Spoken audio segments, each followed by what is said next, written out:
Radha Madhava Kunja Bihari Jaya Radha Madhava Kunja Bihari Jaya Gopi Janaballabha Girivaradhari Jaya Gopi Janaballabha Girivaradhari Yashodanandana Braja Janaranjana Yashodanandana Braja Janaranjana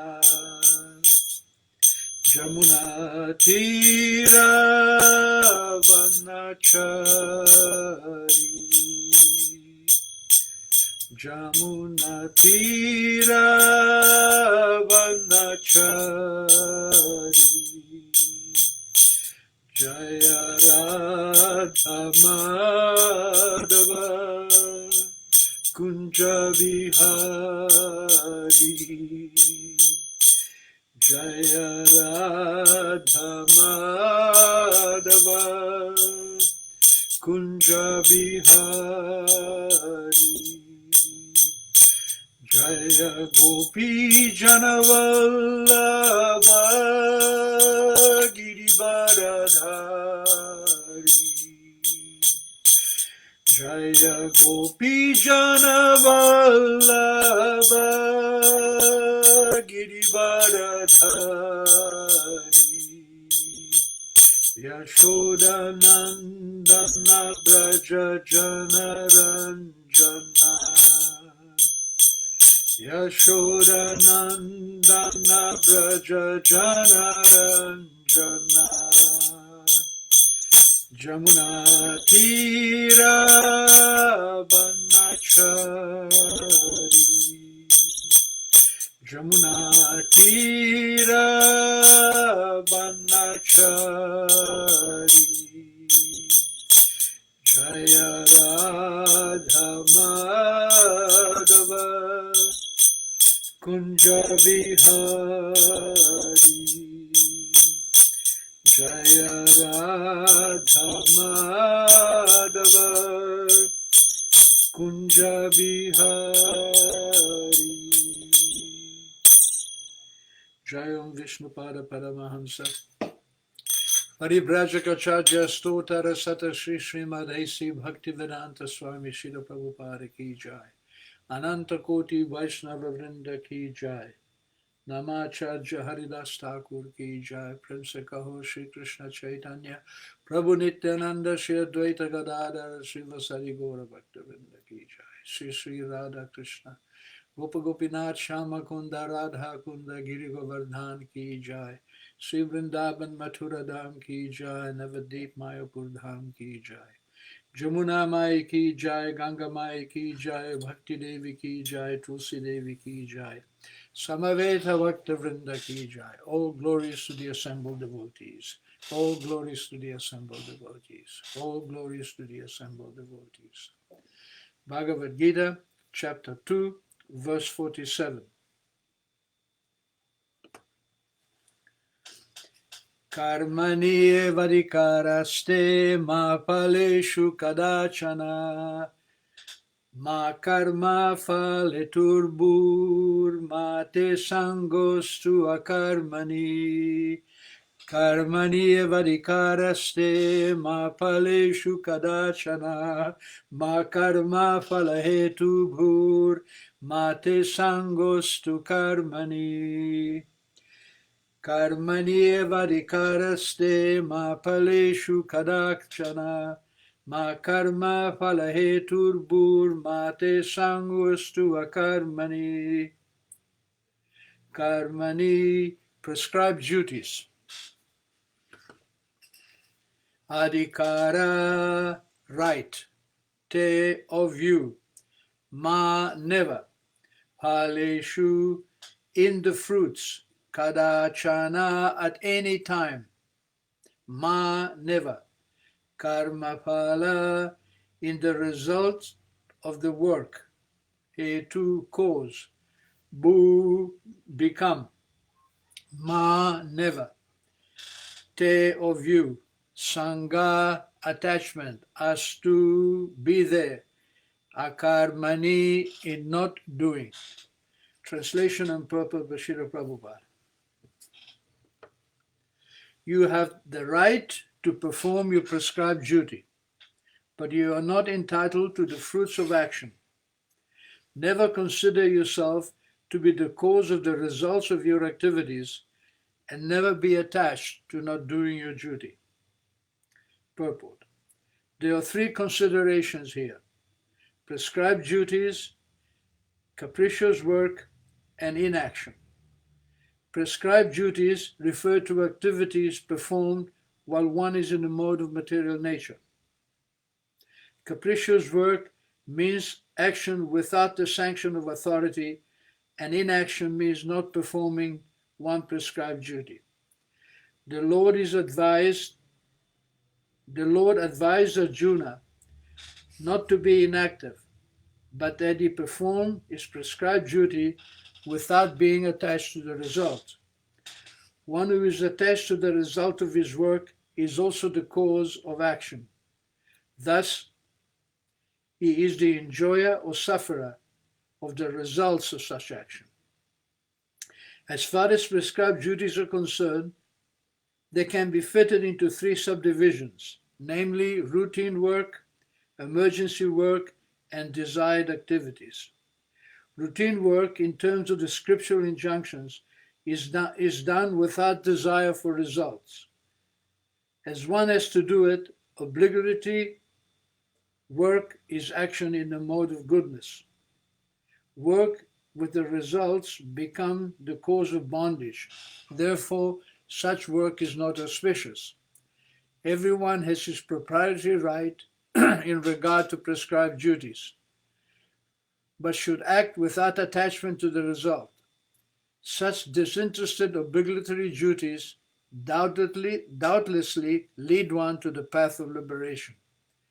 Arjuna was therefore advised by the Lord to fight as a matter of duty without attachment to the result. His non-participation in a battle is another side of attachment. Such attachment never leads one to the path of salvation. Any attachment, positive or negative, is cause of bondage. Inaction is sinful. Therefore, fighting as a matter of duty was the only auspicious path of salvation for Arjuna. Karmane vadikaraste ma paleshu kadachana ma karma pala hetur bur ma te sango stuva karmani. So Krishna is continuing his advice to Arjuna, which is actually meant advice to us. And that advice is to perform your duty in the light of Vedic knowledge. What is the light of Vedic knowledge? The light of Vedic knowledge is to understand that we are spiritual beings within a material body. And that when this body is finished, we will take another birth. And that birth will be determined by the activities we perform in this life. Now, in animal life, the animals act according to their nature. They are simply working out their karma and moving up the scale towards taking a human birth. They have no facility of understanding their spiritual nature. But when you come to the human birth, you have an opportunity to understand that you're a spirit soul and that you don't have to be entangled in the cycle of birth and death. Indeed, being entangled in the cycle of birth and death is a cause of suffering. It is pointless. What is the point of working in this life? What is the point of establishing any structure within this material world if everything is going to be finished. When I was a young boy, I went to a very good school, and many of although our family was not rich, because we were Catholics, I got a special bus, a special facility to go to a school which normally my parents couldn't afford. Anyhow, all of my school friends were very rich boys. Their fathers were powerful. They were lawyers, doctors, professionals, politicians. So sometimes I would be invited to their homes, and I would see that they had a lot of opulence and facilities for material enjoyment. But I would also see that they weren't really happy. There was a lot of, in those days, there wasn't a lot of divorce, but still, people separated, they had other relationships, they weren't happy with their jobs, and of course they would be drinking and trying their utmost to satisfy their senses, but not being happy. So I thought to myself, what is the point? I'm going to a good school, I can go to university, I can become a professional, I can work very hard, but then I'm going to be like them. I'm not going to be happy. I'm going to be dissatisfied with my wife, dissatisfied with my situation, dissatisfied with my children. What is the point? And ultimately, I thought to myself, even though I was a young boy, I thought, what is the point? Even if I achieve success in material life, I'm going to have to leave it behind. It's like going to the Holland Casino and gambling, and they'll tell you, okay, sir, you're allowed to gamble, you can win as much as you like, but you cannot take your winnings with you. How many clients do you think they're going to get? They're going to get no clients. People want the result of their work. So we want the result of our work in the bodily conception of life. That will bring us down because it will cause us to take another birth. If we accept the results of the work for a superior cause, for progress towards our spiritual understanding, then our path to liberation becomes open. Just by understanding that I'm a spirit soul guarantees that you become liberated next life. And if in addition to understanding that you're a spirit soul, if you accept that there is a controller, there is a supreme controller, and you offer respect to this controller, you have a chance to go to Vaikuntha and offer your respect and your love and your service to Lord Vishnu. But even if you don't go as far as Vaikuntha, just understanding your spiritual nature is enough to go out of the material cycle of birth and death into the Brahman, or the glaring effulgence emanating from the body of Krishna. The Brahman, the unlimited spiritual sky, where you can live in Sat Chit Ananda, in eternity, bliss and knowledge.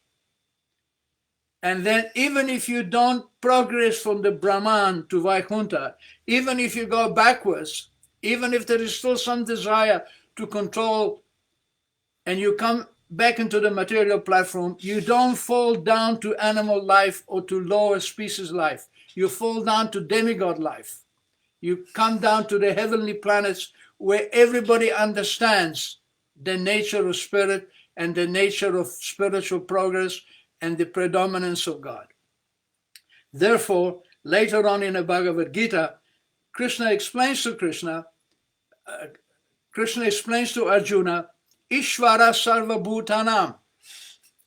Krishna is very kind.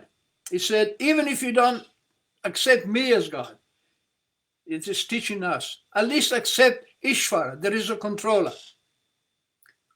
Who can say that there is no control? Who can say he is not being controlled? There is a control for everything. Every morning the tram comes by the tram stop. Every 12 minutes there is a tram.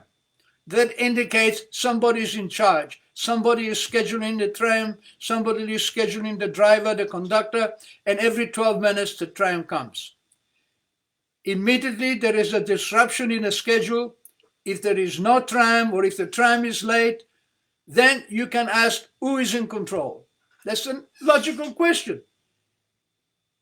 When things are working according to a prescribed pattern,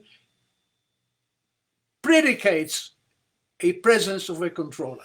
So Krishna says, even if you don't believe in my personal form as God, at least accept there is a controller, Ishvara. And this Ishvara is in the heart of every living entity. Ishvara sarva bhutanam hridesha juna tishtati. How do you know there is an Ishvara within your heart? You know because you're being controlled. I often give the example of my hand. My hand can move in any direction I send it to. Pick this up, put this down. But it doesn't depend on me. If the hand becomes paralyzed, then it cannot move left or right. Or if I get a disease like Parkinson's disease, then I will be shaking, out of control. That means the movement of my body, and even the movement of my mind is under the control as a superior power. Krishna says, Ishvara sarva bhutanam hridesha juna tishtati. I am sitting in the heart of everyone.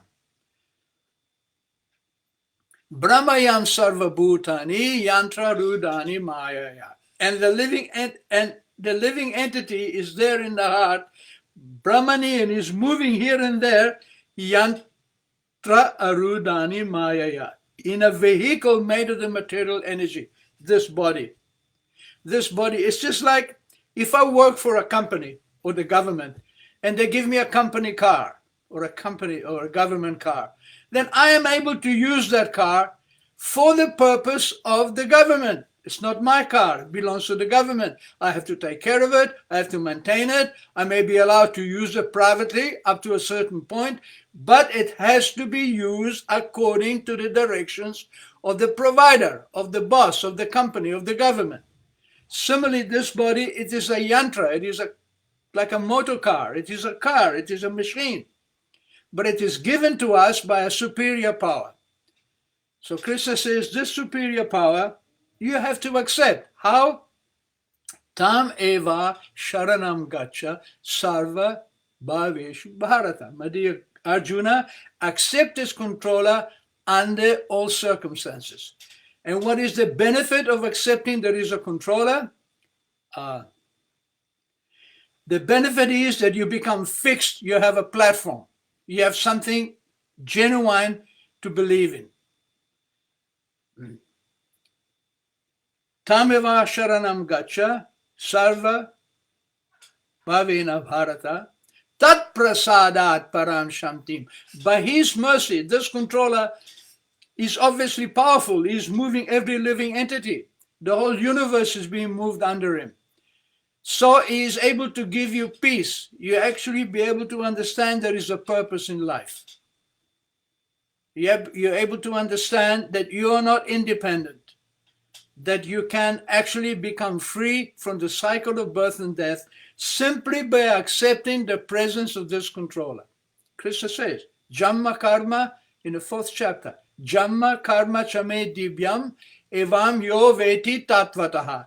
If you actually understand my birth and my activities as being transcendental, tyakta deham punar jamanaiti. When you leave this body, you don't have to take another birth again. This is the purpose of life. The purpose of life is not to make a permanent solution. You cannot make a permanent solution in this material world, no matter who you are. From Indra to the ant, no one is free from the control of the superior power. So, normally in the Vedic system, which was present since time immemorial, and it is still present on this planet, the society is divided into different classes, different castes, and different spiritual houses, meant to keep this understanding of spirituality.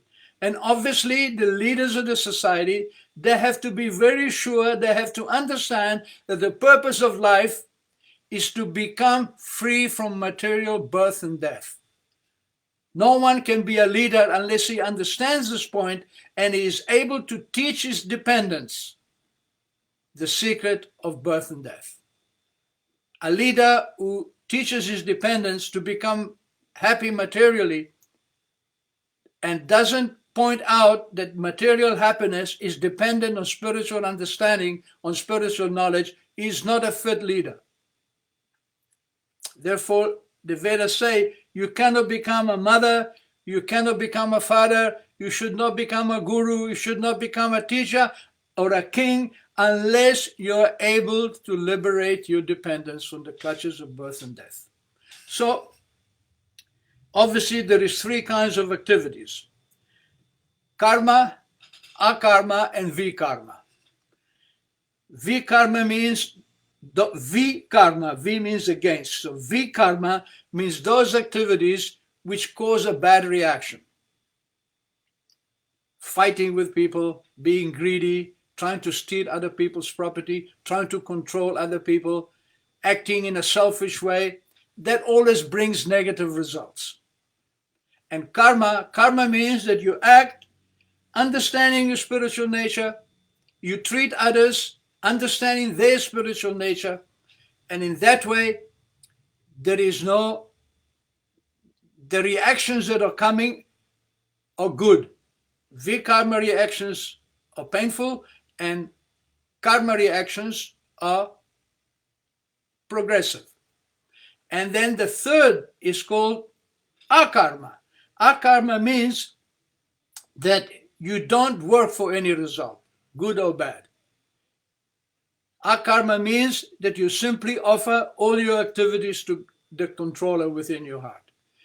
That you go within your heart and you say, my dear Lord, I am here, I am your servant, please instruct me. And then by His mercy, you can make progress.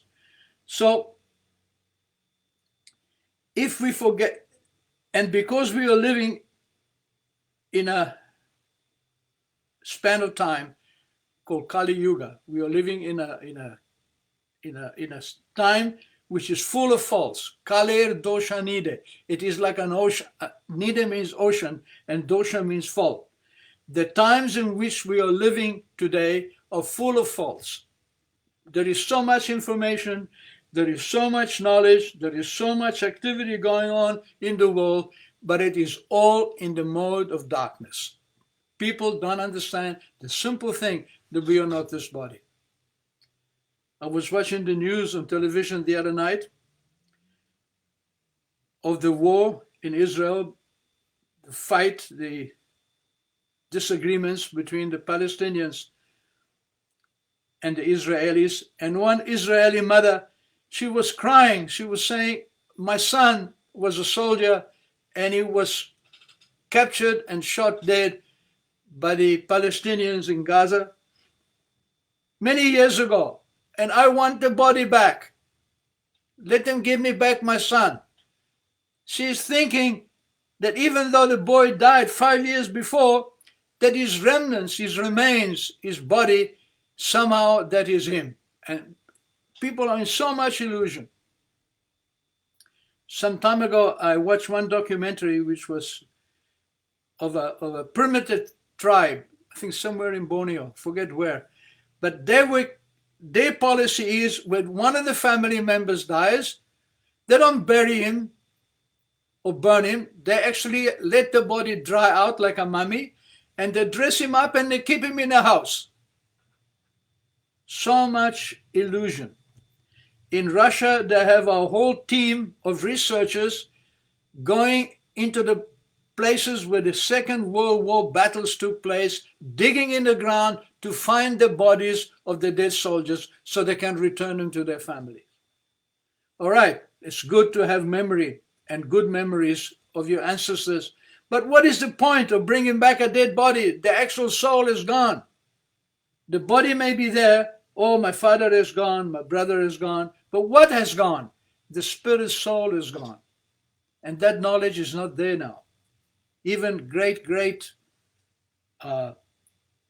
teachers, great philosophers, people who are spiritual guides for, like in the Christian churches, in Islam, Buddhism, you have guides, teachers, popes, gurus, priests, who guide thousands and thousands of followers in the spiritual life, and they don't understand this very simple point. Aham Brahmasmi, I am spirit. the body doesn't mean anything. This shirt doesn't mean anything. It is practical. I need to wear something. I cannot go outside naked. That is a fact. But the importance is relative. It is relative to the spirit. Without the spirit, the shirt and coat, the body is useless. It has no importance. So this is the point we have to try and understand. Otherwise, Krishna Buliya Jiva Bhoga Vansha Kore. And the Jiva, the living entity, forgets Krishna, Ata Eva Maya Chapatiya Dare. And as soon as you forget Krishna, the illusory energy becomes your prison guard and punishes you. Now, how long do we want to go on being punished? Why are we being punished? We are being punished because we are forgetting that what we have doesn't belong to us, belongs to God. We are being punished because we refuse to accept there is a supreme controller. We are being punished because we are stealing from the supreme controller. We are claiming property over the land, over other people. This is mine, this is my wife, my land, my flag. And because of this mentality, we are being punished. Automatically, the more we go away from accepting the presence of God in our lives, the more we will suffer. And that suffering is built in because it's meant to push us the other way. It's meant to push us towards understanding my relationship with God. Now, I may be blind and I may walk and put my hands on the wall, and as soon as I feel the wall, I don't try to go through the wall. I know there is no door here. I might not see. I'm blind, but I'm feeling the wall. So I'm moving along the wall until I find the door. So this is the same. The illusion of the material world is like a wall walling us in, like a prison, and we cannot go anywhere. But as soon as we understand our relationship with God, then we find the way out. It is built in. You cannot change it. It doesn't matter how much goodness you do. It doesn't matter how good a person you are. If you don't understand your relationship with Krishna, you're simply wasting your time. So, in this verse, Krishna says to Arjuna, to us, you have the right to do your work, to work according to your duty. You may be an intellectual, a philosopher, then your duty as a Brahmana, live very simply, live for knowledge. Or you may be greedy for power, then become a Kshatriya, rule over others, teach others, keep peace in society. Or you may be motivated by wealth and money, then become a Vaishya, work, develop Mother Earth in agriculture, cow protection, trade, business, money lending, finances. Or if you don't have any such ambitions, work for one of the other classes, and he will maintain you. This is called Varnashrama. This is the system. So within each of these four divisions, there are duties to be performed. So Krishna says you have a right to perform your duty. Because we are active, we are spirit. We have to do something. But Krishna says you do not have the right to take the results. Just like if I'm working for someone, I may earn lots and lots of money and power for the boss, but it is not mine. It is like a bank teller. The bank teller may be counting millions and millions of dollars every day, but not 1 cent belongs to him. It belongs to the bank. But he has a duty to take care of that money. He has the duty at the end of the day to present the accounts. Therefore, I have seen, especially in South India, that on a regular basis, the Math Adipati, the presidents of the temple, the controllers of the temple, the chief monk, Brahman, he will go in front of the deities with the book and say, my dear Lord, today we have collected so much, we have spent so much, and the balance is so much. Because they understand that God is in charge. We may not be able to see him directly, but he comes in the form of his deities to give us an opportunity to present our accounts, to give us an opportunity to present the results of our work. And if we do that, if we accept the system, we will become free from birth and death. Thank you very much. So, I see that some of our friends have joined us. Atmavidya Das, Hare Krishna and good evening. Mandy Prior, Anna Maria, all the businesses to the assembled devotees, and Jaya Sri, Devi Dasi, and Toshan Krishna from Amsterdam. Hare Krishna Prabhu. Thank you for joining us. I'm humbled that you find the time to listen to what I have to say. I may be preaching to you or explaining, but actually I'm preaching to myself. The more that I can speak about Krishna, the more I become convinced about my relationship with him. And whatever happens, I am confident that Krishna will give me his protection.